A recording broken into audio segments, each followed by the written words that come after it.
6h46, nous ouvrons le kiosque d'Europe 1 avec vous, Thomas Soto. Bon, soyons clairs, Julie. Si vous voulez faire plaisir à François Hollande, évitez de lui offrir les journaux aujourd'hui.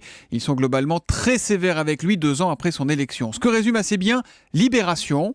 Depuis 2 ans, un mariage pour tous et beaucoup d'enterrements, sous-entendu de promesses enterrées. 20 minutes s'interroge sur un éventuel deuxième souffle. Le Parisien, lui, a trouvé un titre qui finalement, je trouve, résume assez bien le flegme hollandais. Impopulaire, Hollande croit toujours en sa bonne étoile. Et toujours à propos de François Hollande, le petit tacle du jour est signé Nicolas Sarkozy. C'est Éric Mandonnet qui nous le raconte dans l'Express. Lors de son dernier séjour à Los Angeles, fin avril, l'ex-président a fait, comme tous les jours, son jogging, 10 km, encadré par 2 voitures de police. Il a été reconnu par un quart de touristes et le lendemain, en rentrant à son hôtel, il a croisé un photographe qu'il connaissait bien. C'est là qu'il a lancé cette petite vacherie. Si Hollande se baladait dans la rue, on ne le reconnaîtrait pas, hein. Oh là, c'est vache ça.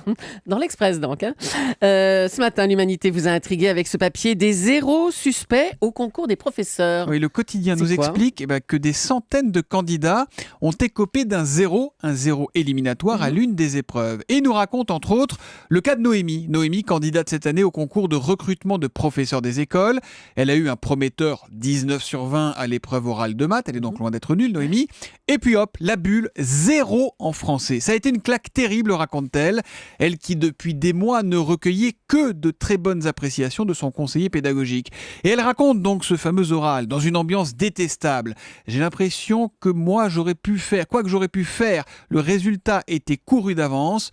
Alors en principe, précise l'UMA, attribuer un 0, ça n'est possible que si la personne ne se présente pas, ne parle pas ou fait un hors-sujet total. Cela me paraît un peu gros que des centaines de candidats ayant pour la plupart bac plus 5 aient été soit totalement hors sujet, soit totalement muettes, s'agace un autre candidat qui a connu le même sort que Noémie. Et alors pourquoi cette sévérité? Pourquoi on les sac comme ça? Visiblement, l'administration veut éviter de pourvoir tous les postes de titulaires. Elle veut se ménager un volant de vacataires. Le problème, Julie, c'est que la décision des jurys est souveraine, comme on dit. Aucun texte ne les oblige à justifier les notes qu'il attribue.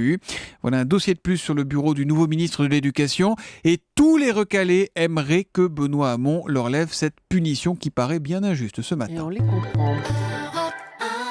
Europe 1, 6h49.